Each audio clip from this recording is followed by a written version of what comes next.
Hey, it's Brett, and this is Brett and Some Books.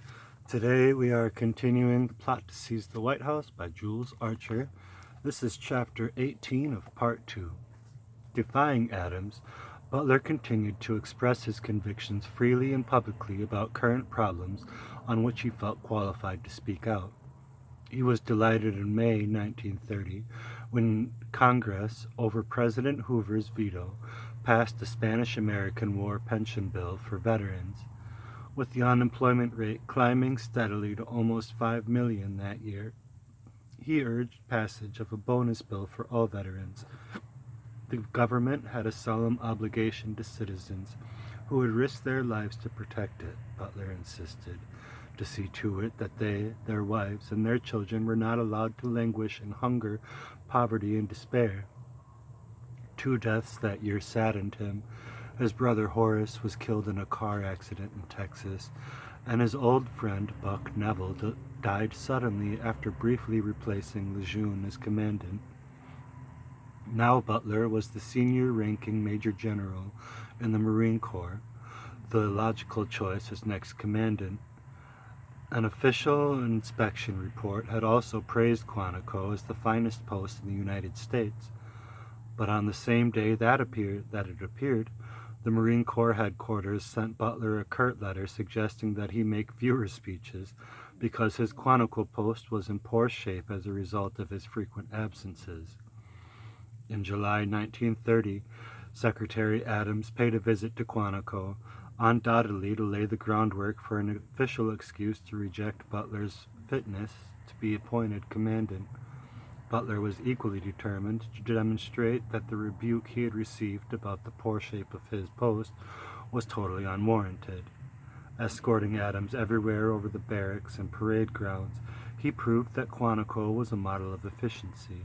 The dress uniform review of his crack regiments was flawless, and the Marine Air Squadron performed brilliant maneuvers.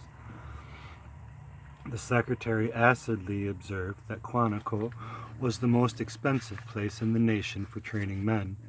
Controlling his temper, Butler pointed out the sports stadium built at almost no cost to the taxpayer. "That's one of your damned follies," Adams muttered. He was clearly attempting to provoke the volatile Butler into flaring up, and Butler knew it. Clenching his jaw, the general remained outwardly calm, but could not resist telling a sharply barbed joke about an old buzzard who can't be pleased by anything. Several weeks later, a Navy selection board met to choose a new commandant. One staff admiral declared that he'd be damned before he'd see Butler made commandant. In no time at all, the damned fellow would be trying to run the whole Navy. Others agreed. Adams happily discarded Butler's name and proposed instead Brigadier General Ben H. Fuller, who, despite being junior in rank, was approved by the board. The news was the last straw for Butler, who now determined to retire within a year to devote himself to advocating the defense of the United States as he believed it ought to be defended. Resolutely opposed to military intervention overseas on behalf of Wall Street interests, he planned to arouse the American people into preventing any more. At the same time, he had doubts about the wisdom of entering world disarmament agreements as leading pacifists proposed. Could the United States afford to disarm and trust the word of military dictators like Italy's Mussolini, with Hitler's swiftly growing Nazi party in Germany already laying the groundwork for a new war by renouncing the Versailles Treaty? In a speech before the influential Contemporary Club of Philadelphia on January 19, 1931, he declared, "I agree with Dr. Hall of Swarthmore. If we could all lay down our arms, there couldn't be any war. But there are mad dog nations who won't get the word and who will refuse to sign the agreement, or if they sign it, refuse to abide by it." Seeking to impress his listeners with the kind of men dictators were, he added, "A friend of mine said he had a ride in a new automobile with Mussolini, a car with an armored nose that could knock over fences and slip under barbed wire. He said that they drove through country and towns at 70 miles per hour. They ran over a child and my friend screamed. Mussolini said he shouldn't do that it was only one life and the affairs of the state could not be stopped by one life." His listeners gasped audibly, arms akimbo, his head thrust forward angrily. Butler demanded in a scornful voice, "How can you talk about disarmament with a man like that?"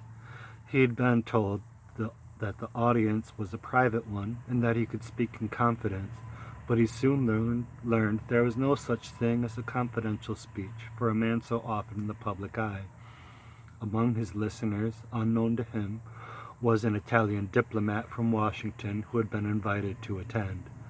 The outraged diplomat at once reported Butler's remarks to the Italian ambassador Di Martino. The embassy sent a frantic cable to Rome, then filed an official protest with the State Department. The morning papers broke the story, and it made sensational headlines. A high-ranking American officer, wearing the Marine uniform on active duty, had publicly insulted the head of a friendly power. Secretary of State Henry L. Stimson felt compelled to deliver a formal apology to Mussolini. "The sincere regrets that this government are extended to Mr. Mussolini and to the Italian people for the discourteous and unwarranted utterances by a commissioned officer of this government on active duty." The Washington military diplomatic bureaucracy now decided that this time Butler had gone too far. Formal charges against him were hastily drawn and presented to President Hoover, who promptly signed them. On the morning of January 29th, Marine Commandant Ben Fuller phoned Butler at Quantico.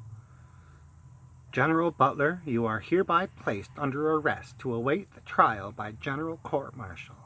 You will turn over your command to your next senior, General Berkeley, and you will be restricted to the limits of your post. The Secretary of the Navy wishes you to know that this action is taken by personal order of the President of the United States." The charges were conduct to the prejudice of good order and discipline, and conduct unbecoming of an officer and gentleman. These accusations were known in the armed forces as Mother Hubbard charges because they, quote, "covered everything," end quote. Most Marine officers were convinced that the powers that be had decided to, quote, "throw the book at old Gimlet Eye and drum him out of the Corps dishonorably in revenge for his well-known fighting man scorn of Washington's desk warriors." Butler notified Brigadier General Randolph C. Berkeley, his junior officer at Quantico and a good friend, that he was under arrest, the first general officer to be placed under arrest since the Civil War. Butler's 2-star command flag was lowered on the Quantico flagstaff, and he offered his sword to Berkeley, who indignantly refused to accept it. Berkeley was outraged that Smedley Butler, who wore 18 decorations and was one of only 4 military men in American history who had ever been awarded 2 Medals of Honor, should be put under arrest by a telephone call. He was even more indignant that Butler had been confined to the post, hindering his ability to arrange for his own defense at the court-martial. Defying the wrath of Adams, Berkeley himself went to Washington to get Butler's old comrade in arms, Henry Leonard, who had lost an arm fighting beside him in the Boxer Rebellion, and who now had a law practice in the capital, to act as Butler's counsel. Leonard rushed off to Quantico immediately. A prisoner on his own post, Butler was wryly amused by an invitation to be guest of honor at a sportsman dinner. His aide-de-camp, Elsie Whitaker, replied dryly for him, "As General Butler is under arrest, he will be unable to attend."